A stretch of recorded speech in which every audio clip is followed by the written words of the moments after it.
सत श्रीकाल बेटा, good morning. How are you all? Hopefully पिछले वीडियोस देखे होंगे, कॉन्सेप्ट क्लियर होगा अभी आपका अगले टॉपिक के लिए। We have already done with number of topics related to chemical bonding class +1 chemistry. ठीक है, तो आज का टॉपिक भी काफी इंपॉर्टेंट, क्योंकि इसी टॉपिक में से आप लोग सीखोगे कि किसी भी मॉलिक्यूल में आउटरमोस्ट शेल के इलेक्ट्रॉन पर्टिकुलर एटम में कितने पड़े होते हैं, उन वैलेंस इलेक्ट्रॉन्स को यूज करके how we guys will be able to form a molecule. Molecule को कैसे स्ट्रक्चर दें, मॉलिक्यूल के आसपास कैसे इलेक्ट्रॉन्स को ऑर्गेनाइज करें by using Lewis dot structure. Single atom में रिप्रेजेंट करना क्वाइट इजी। आउटरमोस्ट शेल में जितने इलेक्ट्रॉन्स पड़े होते हैं किसी भी आइसोलेटेड एटम में, उनको रिप्रेजेंट करना is not quite difficult. But जब बात मॉलिक्यूल की आती है, मॉलिक्यूल के अंदर जो वैलेंस इलेक्ट्रॉन्स हैं उनको किस ढंग से अरेंज किया जाए ताकि वो हमें एक proper pattern of electrons in the outermost shell, एक प्रॉपर स्ट्रक्चर के साथ निकल के सामने आए। एक स्टेबल स्ट्रक्चर कैसे असाइन करने में हेल्प करता है Lewis dot structure. Lewis dot structure बनाने में फॉर्मल चार्ज का क्या योगदान है, कौन से Lewis dot structure according to formal charge stable होते हैं, ये सारी डिस्कशन बेटा आज की क्लास में।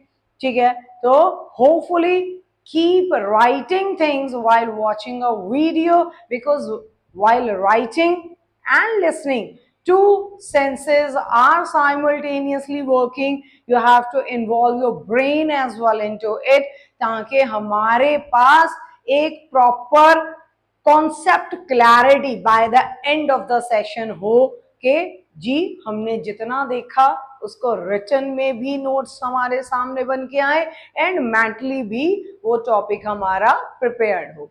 सो let's start with Lewis dot structure and उसके साथ कोरिलेट करके करेंगे formal charge. Lewis dot structure simple pattern में तो हमने काफी बार डिस्कस किया जब से क्लास शुरू हुई है। For example, if I have taken oxygen, its atomic number is 8, electronic configuration is 2,6.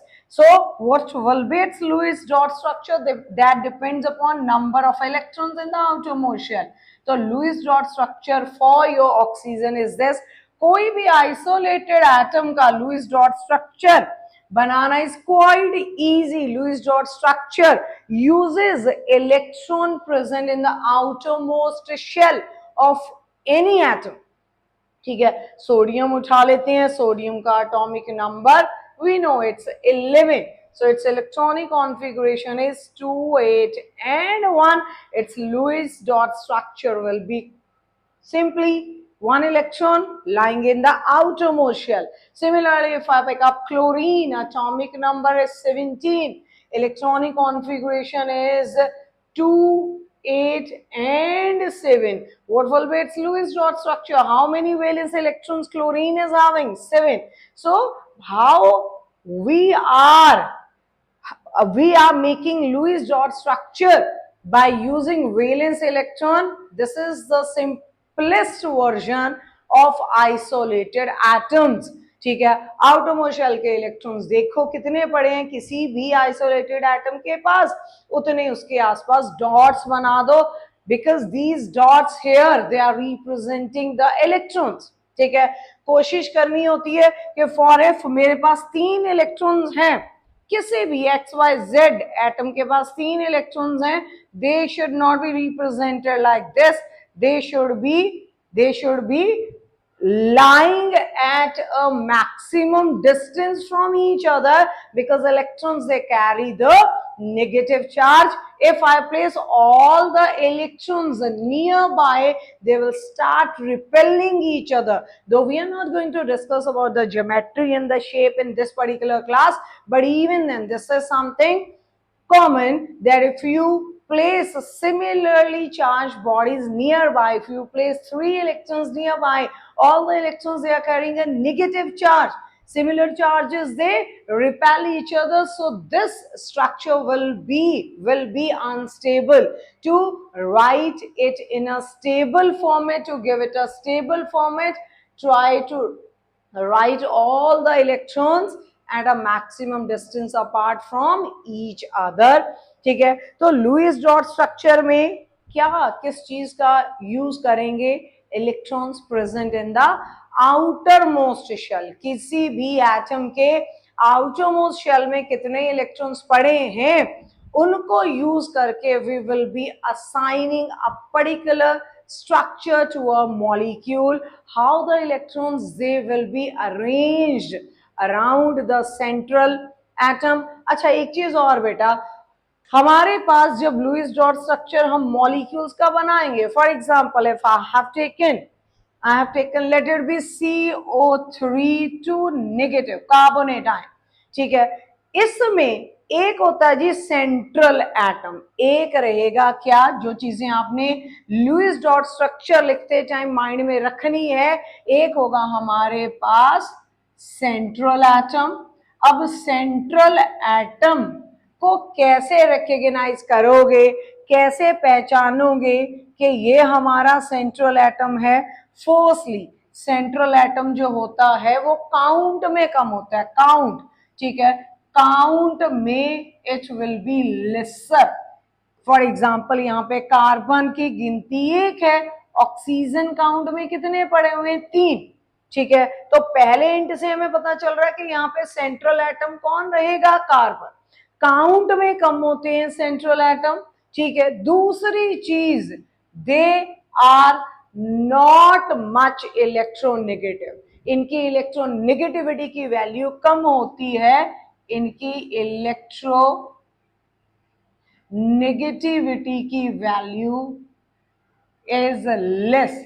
इसका मतलब जो हमारा अगर किसी भी कंपाउंड में हमारे पास पॉजिटिव और नेगेटिव चार्ज की ऑप्शन होती है, तो पॉजिटिव चार्ज किस पे आएगा जी? पॉजिटिव चार्ज आएगा हमारे सेंट्रल एटम पे हमेशा, ठीक है। कोई भी हमारा, कोई भी, जैसे ये भी चार्ज्ड है, it is carrying 2 units of negative charge, that means this negative charge will not be present on the central atom, ठीक है, क्योंकि सेंट्रल एटम की इलेक्ट्रॉन नेगेटिविटी की वैल्यू कम होगी। तो अगर किसी कंपाउंड पे पॉजिटिव चार्ज है, for if I have written NH4 positive, तो ये पॉजिटिव चार्ज किस पे आएगा? सेंट्रल एटम पे। अगर किसी भी मॉलिक्यूल या आयन के अंदर हमारे पास नेगेटिव चार्ज नजर आता है, तो ये सेंट्रल एटम पे तो नहीं होगा बेटा, इसका मतलब कहां पे होगा? जो बाकी के एटम्स उसके साथ जुड़े हुए हैं उनको बोलते हैं टर्मिनल एटम्स, ठीक है। Terminal atoms can acquire the negative charge, their electronegativity is much higher as compare to the central atom, ठीक है। किसी भी फॉर्मूले का लुईस डॉट स्ट्रक्चर जब आप लिख रहे हो, सबसे पहले आपने सेंट्रल एटम को रिकॉग्नाइज करना है। पहली रिकॉग्नाइजेशन गिनती में कम, दूसरी रिकॉग्नाइजेशन इलेक्ट्रोनेगेटिविटी की वैल्यूज की कम होगी, तीसरी रिकॉग्नाइजेशन बेटा वो हाइड्रोजन या फ्लोरीन, हाइड्रोजन या फ्लोरीन में से कभी भी नहीं होगा।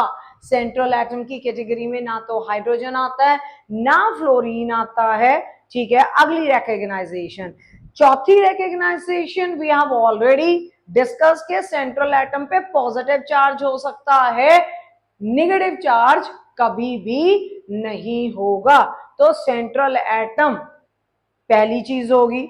दूसरा, हमारे पास जिस भी कंपाउंड का आपने लुईस डॉट स्ट्रक्चर लिखना बेटा, उसका अगर आपने सेंट्रल एटम रिकॉग्नाइज कर लिया, जैसे यहां पे मुझे ये सारी खूबियां कार्बन में नजर आ रही हैं, ठीक है। इसके अलावा होते हैं टर्मिनल एटम्स, टर्मिनल एटम्स, ठीक है।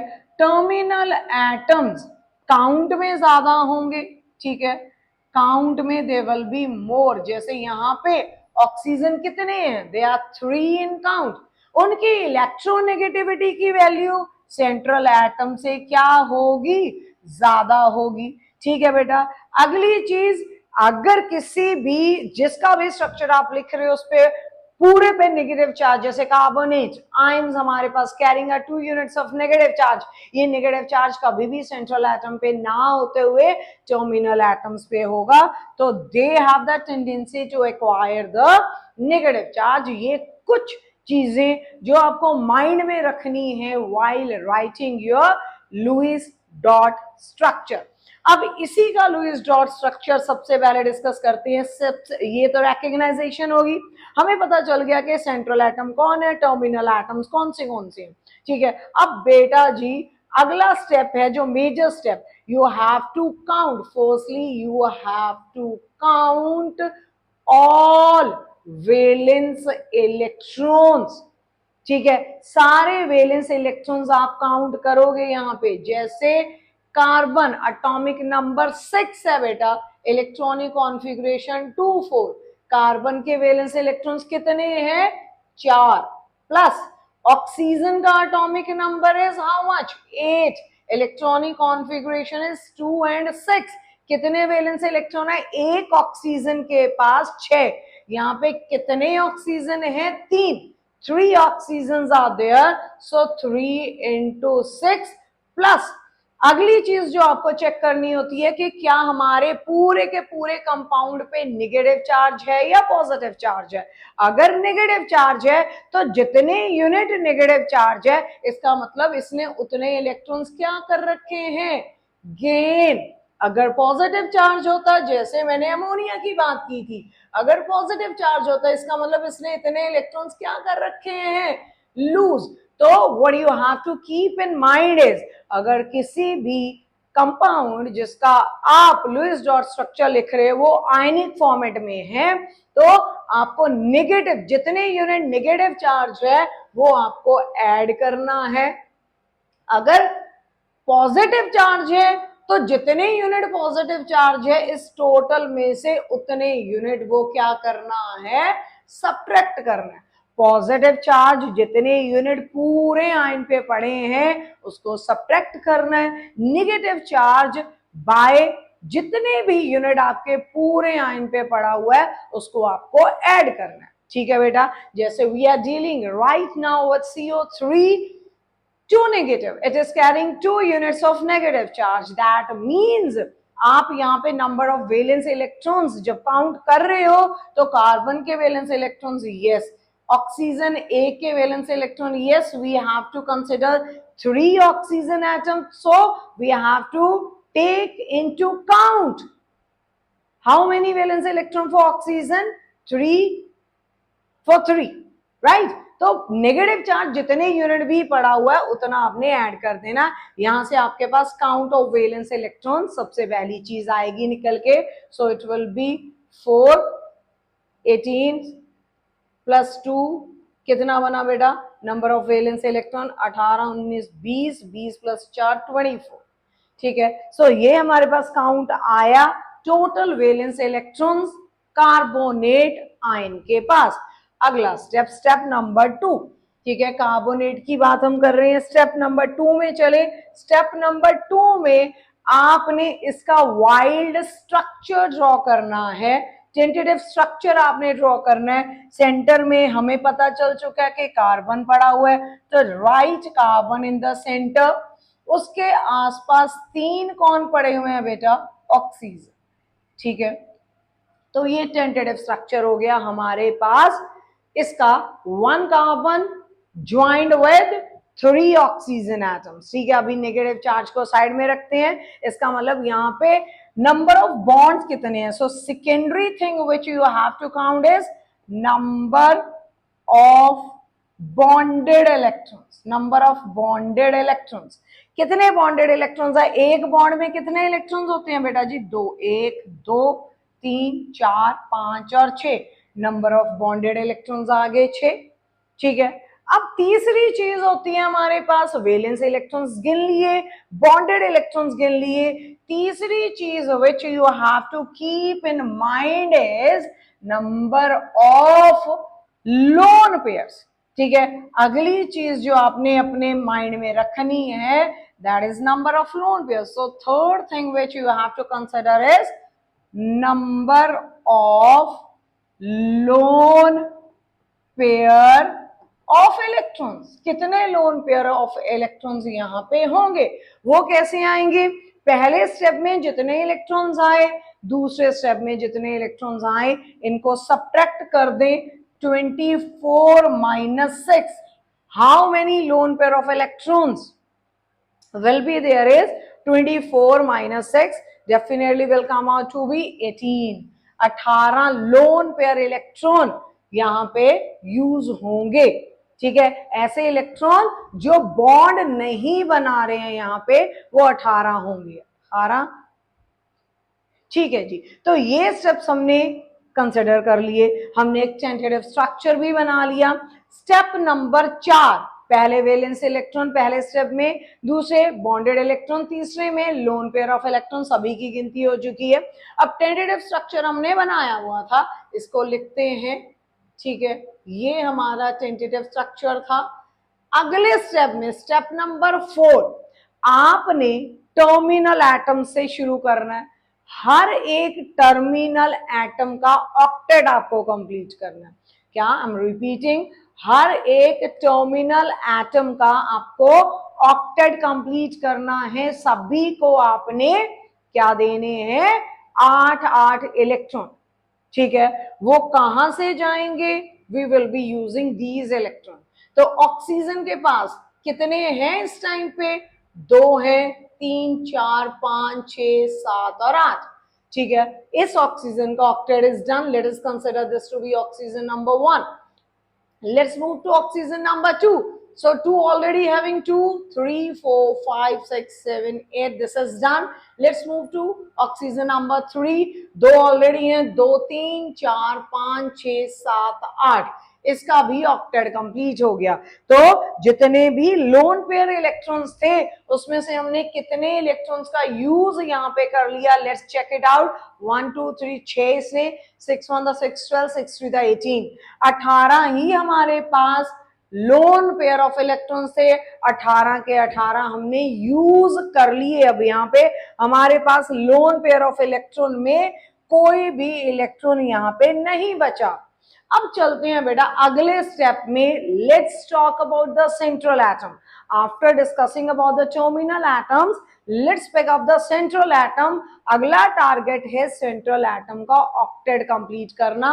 जो हमारा सेंट्रल एटम है उसका octet is having, octet means to be having how many electrons in the outermost shell?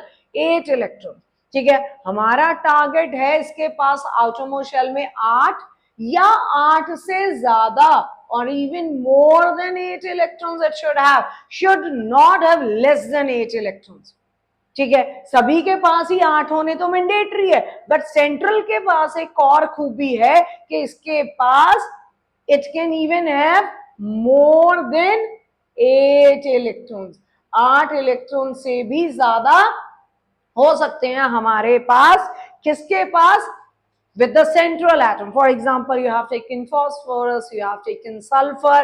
इनका जो ऑक्टेट है ये ऑक्टेट रूल को वायलेट करते हैं, ये ऑक्टेट रूल को फॉलो नहीं करते. इनके पास आउटरमोस्ट शेल में 8 से ज्यादा इलेक्ट्रॉन्स रहते हैं. तो हमारे पास जो सेंट्रल एटम है बेटा, उसके पास 8 तो होने ही चाहिए, 8 से ज्यादा इलेक्ट्रॉन्स भी हो सकते हैं. Let's pick up carbon now. Carbon के पास कितने इलेक्ट्रॉन्स है? 1 2 3 4 5 6. इसका मतलब इसके पास तो खुद के भी 8 इलेक्ट्रॉन नहीं है. Now what is to be done? यहां से एक लोन पेयर ऑफ इलेक्ट्रॉन को यहाँ पे शिफ्ट किया जाएगा. अगर इसको हम यहाँ पे शिफ्ट करेंगे तो हमारे पास क्या निकल के आएगा बेटा? यहाँ पे अगर अगला स्ट्रक्चर ड्रॉ करें तो it will B carbon in the centre. One lone pair if moving over there, it will convert into a double bond. इसका मतलब लोन पेयर को हम डबल बॉन्ड या ट्रिपल बॉन्ड के फॉर्मेट में भी यूज में ला सकते हैं. I am repeating, lone pairs को हम डबल बॉन्ड या ट्रिपल बॉन्ड फॉर्मेट में भी यूज में ला सकते हैं. तो ये बन गया जी, यहाँ पे हमारे पास था ऑक्सीजन। अब let's check it out. Oxygen number 1, oxygen number 2 and oxygen number 3 and the central atom. Central atom का octet देख ले, 1 2 3 4 5 6 7 8. Yes, octet is complete. ठीक है, इस ऑक्सीजन के पास कितने electrons it is having? It is having 1 2 3 4 5 6 7 8. Octet done, octet done, octet done. सभी के सभी एटम्स, चाहे सेंट्रल है चाहे हमारा टर्मिनल है, सभी का ऑक्टेट अब यहाँ पे कंप्लीट है।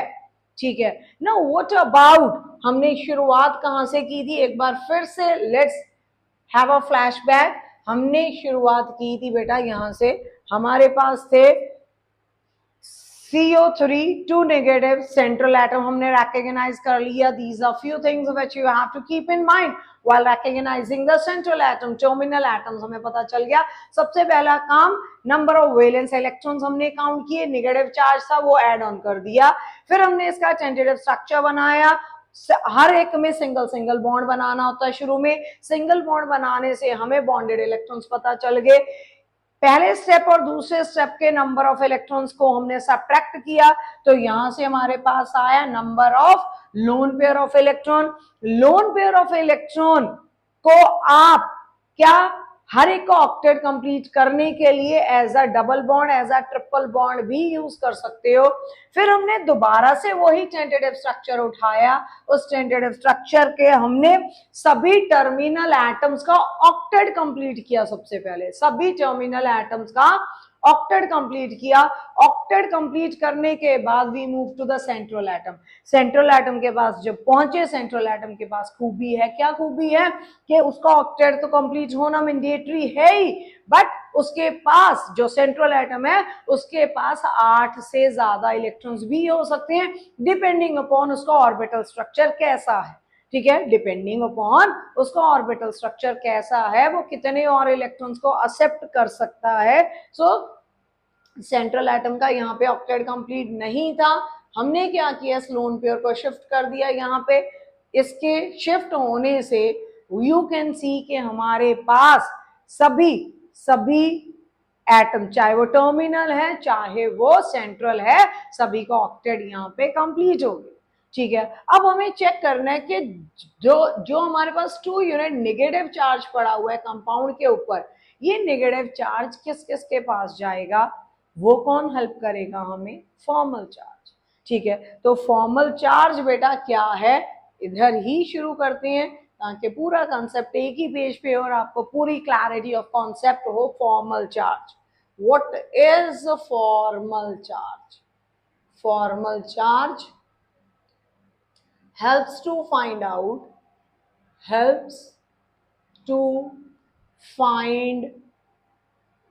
out charge present on individual atom, helps to find out। जैसे यहाँ पे तो पूरे के पूरे आयन पे कितना चार्ज पड़ा है? 2 negative.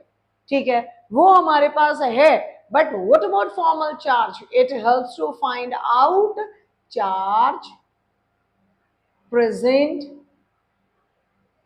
on individual atom, charge present on individual atom। तो फॉर्मल चार्ज के लिए बेटा डेफिनेटली कोई फॉर्मूला होगा। यहाँ पे कितने एटम्स हैं? 1 2 3 एंड 4।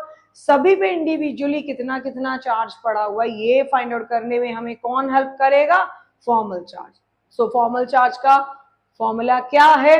जिस एटम का फॉर्मल चार्ज फाइंड आउट कर रहे हो उसके वैलेंस इलेक्ट्रॉन्स सबसे पहले, इसमें से सब्ट्रैक्ट करोगे उसके loan pair of electrons, loan subtract करोगे उसके loan pair of electrons, and इसमें से सब्ट्रैक्ट करोगे बेटा bond pair of electrons, bond pair of electrons, and इसको डिवाइड कर दोगे 2 से। तो फॉर्मल चार्ज सबसे पहले फाइंड आउट करते हैं बेटा किस पे? ऑक्सीजन नंबर 1 पे। Oxygen, how many electrons oxygen has in its outermost shell? इसकी वैलेंसी कितनी है ऑक्सीजन की? That is 6। ठीक है, हर एक ऑक्सीजन के पास आउटरमोस्ट शेल में 6 इलेक्ट्रॉन्स होते हैं। 6, इसके पास लोन पेयर कितने हैं बेटा 1 2 3 4, लोन पेयर ऑफ इलेक्ट्रॉन्स कितने हैं 4, माइनस बॉन्डेड इलेक्ट्रॉन्स कितने हैं 1 2 3 4, ठीक है 4 डिवाइडेड बाय 2, तो यहां से आंसर क्या आएगा 6 माइनस 4 इज 2, 2 माइनस यहाँ पे आया कितना 4, 2 से डिवाइड होके 2 means 0, that means this carbon number 1 is having formal charge 0, ठीक है, इसका फॉर्मल चार्ज O1 का कितना आया 0। ऐसे ही फॉर्मल चार्ज फाइंड आउट करते हैं ऑक्सीजन नंबर 2 पे, ऑक्सीजन नंबर 2 पे फॉर्मल चार्ज फाइंड आउट करना है, तो फॉर्मल चार्ज ऑक्सीजन नंबर 2 पे वैलेंस इलेक्ट्रॉन्स 6, फिर क्या चाहिए था हमें number of lone pair of electron, loan pair of electron कितने बेटा 6, माइनस बॉन्डेड इलेक्ट्रॉन्स कितने हैं बेटा जी 2, 2 अपॉन 2, यहां से कितना आया फॉर्मल चार्ज, ये हो गया 0, यहां पे आया कितना -1, तो ऑक्सीजन नंबर 2 पे फॉर्मल चार्ज कितना बेटा -1। ऐसे ही इधर ही फाइंड आउट कर लेते हैं, ऐसे ही let's pick up oxygen number 3, तो formal charge on oxygen number 3, valence electrons oxygen के 6, ये एंड ये दोनों सेम आएंगे क्योंकि दोनों का pattern of arrangement of electron same ही है तकरीबन, 6 माइनस 6 माइनस बॉन्डेड इलेक्ट्रॉन्स 2 है 2 upon 2 will come out to be -1, that means formal charge on oxygen number 3 also comes out to be -1। now let's pick up the central atom that is carbon, carbon की बात करें, carbon पे find out करते हैं कि कितना होगा हमारा formal charge on carbon, carbon formal charge on carbon which is a central atom, what is valency of carbon, कितने आटोमो शेल में इलेक्ट्रॉन्स होते हैं कार्बन के 4, क्या कार्बन के पास बेटा कोई लोन पेयर है, क्या कार्बन के पास कोई लोन पेयर है, no lone pair is there, ठीक है, तो -0 माइनस बॉन्डेड इलेक्ट्रॉन्स कितने बेटा कार्बन के पास 1 2 3 4 5 6 7 8, 8 divided by 2, how much formal charge your central atom will be carrying, यहां से कितना आ गया बेटा जी 4 4 minus 4 0, so central atom that is carbon पे कितना फॉर्मल चार्ज दैट इज 0। तो हमारे पास होपफुली अब आपको समझ आ गया होगा कि फॉर्मल चार्ज ने हमें हेल्प किया क्या चीज कैलकुलेट करने के लिए कि जो हमारा कार्बोनेट था दैट इज CO3 2 नेगेटिव, ये 2 यूनिट नेगेटिव चार्ज कहां पे पड़ा हुआ, एक नेगेटिव पड़ा हुआ है ऑक्सीजन नंबर 2 पे, दूसरा पड़ा हुआ है ऑक्सीजन नंबर 3 पे, तो हमने लुईस डॉट स्ट्रक्चर बनाया कार्बोनेट आयंस का, प्रॉपरली आपको स्टेप टू स्टेप इंफॉर्मेशन दी, फिर हमने देखा कि हमारे पास जो 2 यूनिट नेगेटिव चार्ज है वो कौन से ऑक्सीजन पे जाएगा, क्योंकि नेगेटिव चार्ज तो टर्मिनल एटम्स पे ही जाता है, अगर पॉजिटिव चार्ज होता तो वो सेंट्रल एटम पे चला जाता, तो हमने फॉर्मल चार्ज का यूज किया यहाँ पे, फॉर्मल चार्ज हेल्प करता हमें इंडिविजुअल किसी भी कंपाउंड के इंडिविजुअल एटम पे कितना चार्ज पड़ा हुआ है उस चीज को फाइंड आउट करने में हेल्प करता है हमें फॉर्मल चार्ज। हमने यहाँ पे ऑक्सीजन को नंबर दिया, फॉर्मूला क्या अडॉप्ट किया, वैलेंस इलेक्ट्रॉन हर एक एटम का जिसका निकाल रहे हो formal charge, minus lone pair of electrons उसके पास जितने हैं, minus bonded electrons divided by 2, तो this is the way to draw the Lewis dot structure of any of the compound, ठीक है, देन उस पे जो चार्ज पड़ा हुआ उसको प्रॉपरली कैसे आप असाइन करोगे, ये सारी चीजें हमने यहाँ पे डिस्कस की। कुछ क्वेश्चन प्रैक्टिस से एक डिस्कस कर लेते हैं कि हाँ जी हमारे पास प्रैक्टिस में कौन से questions we can do, we can talk about, let's draw the Lewis dot structure for sulphur. सबसे पहला स्टेप क्या, स्टेप नंबर 1 सभी के वैलेंस इलेक्ट्रॉन्स को काउंट करना, ठीक है, सारे वैलेंस इलेक्ट्रॉन्स को काउंट करेंगे, सल्फर के पास आउटरमोस्ट शेल में कितने इलेक्ट्रॉन्स हैं 6, एक ऑक्सीजन के पास 6 है बेटा, कितने ऑक्सीजन पड़े हुए हैं 3, सो 6 1 द 6 12 6 3 द 18, 18 plus 6 18 19 20 21 22 23 24, ये हमारे वैलेंस इलेक्ट्रॉन्स का काउंट आया। इस कंपाउंड पे कोई भी पॉजिटिव नेगेटिव चार्ज प्रेजेंट नहीं है, तो यहाँ पे ना तो नेगेटिव चार्ज ऐड होगा ना पॉजिटिव चार्ज सब्ट्रैक्ट होगा। तो अगला स्टेप इसका टेंटेटिव स्ट्रक्चर ड्रॉ करें। हाँ जी, अगले स्टेप में इसका स्ट्रक्चर एक सल्फर, उसके आसपास 3 ऑक्सीजन है, ये हमने टेंटेटिव स्ट्रक्चर इसका ड्रॉ कर लिया। ठीक है, इसके पास बॉन्डेड इलेक्ट्रॉन्स कितने आ जाएंगे बेटा इस स्ट्रक्चर के अकॉर्डिंगली? बॉन्डेड इलेक्ट्रॉन्स कितने होंगे? 1 2 3 4 5 6 बॉन्डेड इलेक्ट्रॉन्स आ गए बेटा। अगला स्टेप, स्टेप नंबर 3 में what you have to do, you have to find out lone pair of electrons. वो कैसे आए थे? स्टेप नंबर 1 के इलेक्ट्रॉन्स माइनस स्टेप नंबर 2 के इलेक्ट्रॉन्स को सब्ट्रैक्ट करोगे, you will get your answer from here as 18। तो इन 18 इलेक्ट्रॉन्स को आप सभी टर्मिनल एटम्स या सेंट्रल एटम का ऑक्टेट कंप्लीट करने में हेल्प करोगे। ऑक्टेट कंप्लीट करना है आपने इन इलेक्ट्रॉन्स को यूज करके। ठीक है, इनको आप एज अ डबल बॉन्ड भी यूज कर सकते हो, एज अ ट्रिपल बॉन्ड भी यूज कर सकते हो, as a lone pair itself भी यूज कर सकते हो। तो हमारे पास ये टेंटेटिव स्ट्रक्चर है। इसी से आगे बढ़ते हैं, इसको यहीं पे छोटा कर लें ताकि एक ही स्क्रीन पे पूरे का पूरा क्वेश्चन सॉल्व होके आए। तो हमारे पास बेटा ये सल्फर, ये 3 ऑक्सीजन, तीनों ऑक्सीजन का ऑक्टेट कंप्लीट कर दें। कितने कितने इलेक्ट्रॉन्स? 8 इलेक्ट्रॉन्स सभी को। ठीक है, तो 1 2 3 4 5 6 7 8 octet complete. Let this be oxygen number 1। इसका भी ऑक्टेट कंप्लीट करें, ऑक्सीजन नंबर 2। इसका भी ऑक्टेट कंप्लीट करें, ऑक्सीजन नंबर 3। अगले स्टेप में चेक करें सेंट्रल एटम, क्या सेंट्रल एटम का ऑक्टेट कंप्लीट हुआ? यहाँ पे इस सल्फर के पास 1 2 3 4 5 6 इलेक्ट्रॉन्स है, इसका मतलब इसका ऑक्टेट अभी कंप्लीट नहीं है। ऑक्टेट कंप्लीट करने के लिए यहां से सपोज आपने एक लोन पेयर यहाँ पे शिफ्ट किया, लोन पेयर शिफ्ट करोगे, this oxygen now will be having double bond. ठीक है, इसके पास वैसे ही 6 इलेक्ट्रॉन्स बना दें, ऐसे ही इसके पास भी 3 लोन पेयर। ठीक है, अब सल्फर का क्या कंप्लीट है? सल्फर का ऑक्टेट कंप्लीट हो गया। मैंने पहले भी बोला था सल्फर की कोवेलेंसी 6 तक भी जा सकती है, मतलब कि इसके पास आउटरमोस्ट शेल में इलेक्ट्रॉन्स का काउंट 8 से ज्यादा भी हो सकता है। Same could be with your, that is iodine, could be with your phosphorus. ठीक है, तो हमने इसके डिस्कशन पहले ही की थी, but this is the structure. अब हमारे पास अगला स्टेप फॉर्मल चार्ज। हमारे पास 2 नेट चार्ज यहाँ पे पूरे के पूरे कंपाउंड पे कोई भी नहीं था, बट अगर हमें फॉर्मल चार्ज फाइंड आउट करने के लिए बोल दिया जाए तो formal charge step to step find out करें। क्या क्या फॉर्मूला था? वैलेंस इलेक्ट्रॉन सबसे पहले जिस एटम का निकाल रहे हो, this is 1, this is 2, this is 3, this is central atom. ठीक है, उसके वैलेंस इलेक्ट्रॉन्स में से किसको सब्ट्रैक्ट करना है? लोन पेयर ऑफ इलेक्ट्रॉन्स को सब्ट्रैक्ट करना है, उसमें से बॉन्ड पेयर ऑफ इलेक्ट्रॉन्स को सब्ट्रैक्ट करके 2 से डिवाइड करना है। तो ऑक्सीजन नंबर 1 पे चले, ऑक्सीजन नंबर 1 के पास वैलेंस इलेक्ट्रॉन्स कितने? 6।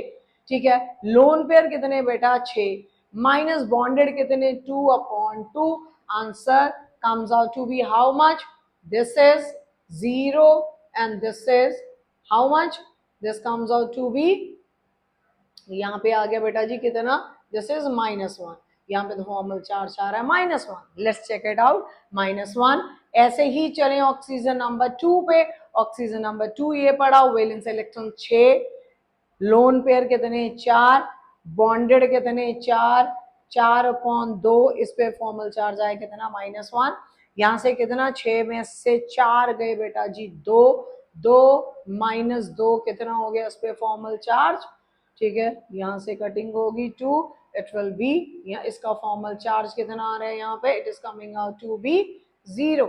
इसका फॉर्मल चार्ज आया 0, इसका फॉर्मल चार्ज आया -1। इसका फॉर्मल चार्ज निकाले ऑन ऑक्सीजन नंबर 3, सेम आएगा जितना इस पे आया, क्योंकि इसका और इसका इलेक्ट्रॉनिक फॉर्मेट सेम है। सो इफ आई राइट -1, ठीक है जी, तो -1 इस पे आ जाएगा। What about the central atom? Central atom पे भी फॉर्मल चार्ज फाइंड आउट करें।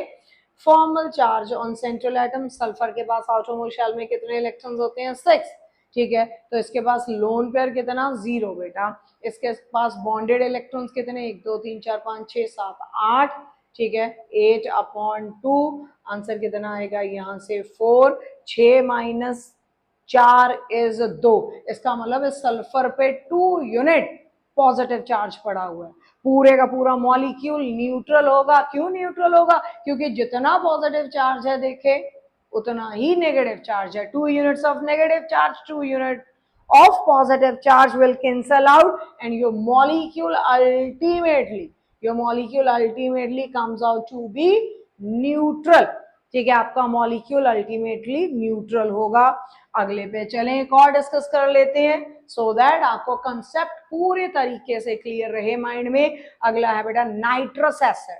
नाइट्रस एसिड सबसे पहले valence electrons, Lewis dot structure बनाने के लिए क्या करना पड़ेगा, इसके वैलेंस इलेक्ट्रॉन्स काउंट कर लें कितने हैं। हाइड्रोजन के पास कितने होते हैं बेटा जी 1, ठीक है, नाइट्रोजन के पास 5, एक ऑक्सीजन के पास 6, तो 2 के पास कितना 12, तो वैलेंस इलेक्ट्रॉन्स कितने आ गए 12, 18 वैलेंस इलेक्ट्रॉन्स आ गए 18 बेटा। तो बॉन्डेड इलेक्ट्रॉन के लिए पहले टेंटेटिव स्ट्रक्चर ड्रॉ करें। सेंट्रल एटम नाइट्रोजन, नाइट्रोजन के साथ 2 ऑक्सीजन है बेटा एंड एक हाइड्रोजन, ठीक है, तो this way you can attach them, ये हुआ। फिर उसके बाद व्हाट नेक्स्ट, अगले यहाँ पे बॉन्डेड इलेक्ट्रॉन्स निकाल लिए हमने। बॉन्डेड इलेक्ट्रॉन्स कितने 1 2 3 4 5 6, ठीक है। उसके बाद loan pair of electrons, step number 3, पहले में से दूसरे को माइनस करना है। 18 माइनस 6 कितना आ जाएगा 12 इलेक्ट्रॉन्स। 12 इलेक्ट्रॉन्स को यूज करके आपने इसको एक स्टेबल स्ट्रक्चर प्रोवाइड करना है, किसको, नाइट्रस एसिड को। लेट्स सी कि हमारे पास क्या बनके सामने आएगा। हमारे पास है नाइट्रोजन, ऑक्सीजन, ऑक्सीजन, हाइड्रोजन, इसका ऑक्टेट कंप्लीट, इसका ऑक्टेट कंप्लीट एंड इसका ड्यूप्लेट ऑलरेडी कंप्लीट है। कितने इलेक्ट्रॉन्स यूज करने थे 12, कितने यूज कर लिए 1 2 3 4 5 6 7 8 9 10 11 12, 12 ऑलरेडी हमने यूज कर लिए। क्या हमारे नाइट्रोजन का यहाँ पे ऑक्टेट कंप्लीट हुआ? नहीं हुआ, तो एक लोन पेयर शिफ्ट होगा बेटा यहाँ पे आके। ये लोन पेयर इधर शिफ्ट होगा तो हमारे पास यहाँ पे डबल बॉन्ड, यहाँ पे सिंगल बॉन्ड, इसके पास 3 लोन पेयर, इसके पास 2 लोन पेयर, ये हाइड्रोजन पड़ा हुआ है, ठीक है। अब नाइट्रोजन का क्या कंप्लीट हो गया, octet is done, octet is complete. सभी पे फॉर्मल चार्ज फाइंड आउट कर ले अगले स्टेप में। फॉर्मल चार्ज फाइंड आउट करने का, let this be oxygen number 1, this be oxygen number 2। Formal charge find out करने का फॉर्मूला सभी को पता है, सभी इस ऑक्सीजन का फॉर्मल चार्ज फाइंड आउट करें पहले। Valence electrons minus lone pair of electrons minus bonded electrons divided by 2 comes out to be 0 minus, यहाँ पे कितना आया 1, कितना आ गया बेटा जी इस पे -1। इस पे चले, इसका formal charge 6 minus lone pair of electrons 4 minus bonded electrons 4/2, यहाँ से आया कितना 6 में से 4 गए 2, यहाँ पे आया कितना, सॉरी 6 में से 4 गए 2, 6 में से 4 गए 2, 4/2 is 2 comes out to be 0। इस पे फॉर्मल चार्ज कितना 0। इसका फॉर्मल चार्ज, हाइड्रोजन के पास आउटरमोस्ट शेल में कितने इलेक्ट्रॉन्स होते हैं 1, ठीक है। लोन पेयर इसके पास 0, बॉन्डेड इलेक्ट्रॉन्स कितने 2, 2/2, तो यहाँ पे कितना आ जाएगा 0, इस पे भी 0। व्हाट अबाउट नाइट्रोजन, नाइट्रोजन के पास आउटरमोस्ट शेल में कितने इलेक्ट्रॉन्स होते हैं बेटा 5 माइनस लोन पेयर इसके पास कोई नहीं है 0, बॉन्डेड इलेक्ट्रॉन्स कितने हैं 1 2 3 4 5 6 7 8, 8/2, तो कितना बना बेटा यहाँ पे बन गया 4। इसका मतलब यहाँ पे हमारे पास this nitrogen will be having 1 unit of positive charge. ये हमने सभी पे फॉर्मल चार्ज कैलकुलेट कर लिया, फॉर्मल चार्ज कैलकुलेट कर लिया हमने, ठीक है जी। स्ट्रक्चर, इसको साइन ज्योमेट्री नहीं है, स्ट्रक्चर है, ज्योमेट्री डिस्कस करेंगे वेस्पर थ्योरी में, ठीक है। कुछ क्वेश्चंस खुद से ट्राई करना, लाइक नाइट्रिक एसिड, ठीक है, खुद ड्रॉ करके चेक करना कि are you now being able to draw the Lewis dot structure, along with are you able to find out the formal charge on individual atom present in it। तो ये quite important, क्योंकि यहां से resonance समझ आएगा। अगर आपने structure यहाँ पे देख लिए कैसे बनते हैं और कौन सा स्ट्रक्चर ज्यादा स्टेबल होता है, जो न्यूट्रल होता है, जिसपे जितना पॉजिटिव चार्ज है उतना नेगेटिव चार्ज है। सारे स्टेप्स हमने डिस्कस किए, रिवाइज करके रखना ताकि अगले कॉन्सेप्ट्स और इजीली बेहतर तरीके से आपको समझ में आए। So till next video, keep practicing practicing practicing. Bye, thank you so much, God bless you all.